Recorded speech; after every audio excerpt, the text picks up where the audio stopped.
yang mati dalam keadaan husnul khatimah ni, malaikat maut datang tarik roh dia daripada kaki bawah naik sampai kat sini tu yang dia bunyi kadang-kadang dia kuat, dia perlahan. Dan Nabi sebutkan orang yang mengalami sakaratul maut ni, sakarat ini, dia sakit sangat-sangat, tetapi untuk roh orang yang keluar dalam kematian husnul khatimah, dia akan laju seperti mana kita tuang air dalam bekas. Tuang air dalam bekas laju kan, ya Tishi? Macam itulah roh dia keluar dengan cepat. Bila mana sampai dekat sini, maka ketika ini dia dah nampak dah roh dia keluar, dan malaikat akan cabut roh tu. Sebab tu mata kita akan mengikuti roh tu, mata kita ikuti roh tu, sebab kita nampak dua alam. Kita nampak anak-anak keliling, kita nampak juga roh yang keluar tu. Tapi dalam keadaan tu kita nampak roh lah yang utama. Malaikat cabut roh tersebut, dan pada ketika itu malaikat letak di atas tangan malaikat maut. Ini hadis Nabi yang sahih, bagaimana keadaan tersebut berlaku. Maka letak di atas tangan malaikat maut ketika itu.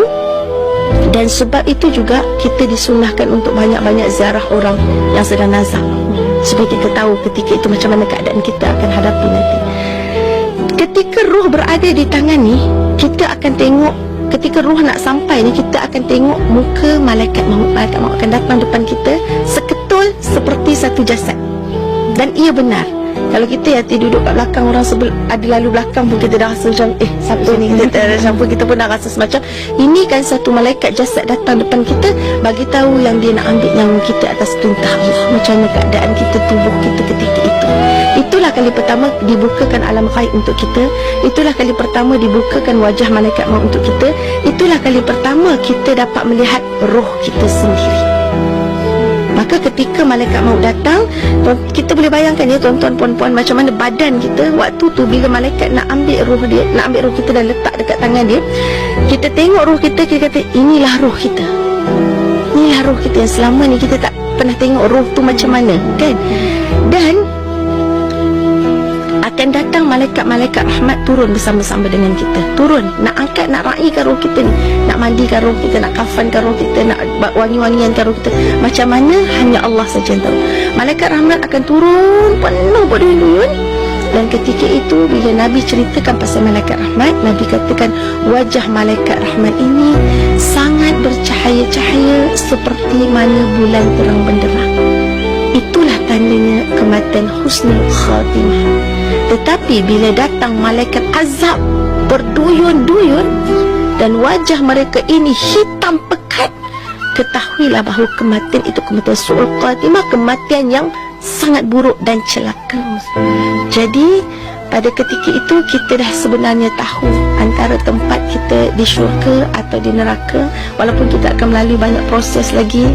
Selepas itu juga roh itu akan mula melihat di mana anak dia berada, tengah main game ke, tengah tengok TV ke, tengah gaduh pasal harta ke, ataupun anak dia duduk di sisi-sisi dia untuk membacakan Yasin, untuk doakan kebaikan. Subhanallah.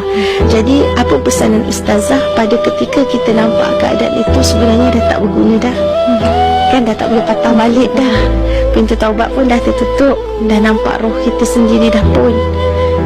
Kita mungkin menyangka benda tu mimpi, tapi itulah kebenaran permulaan kehidupan.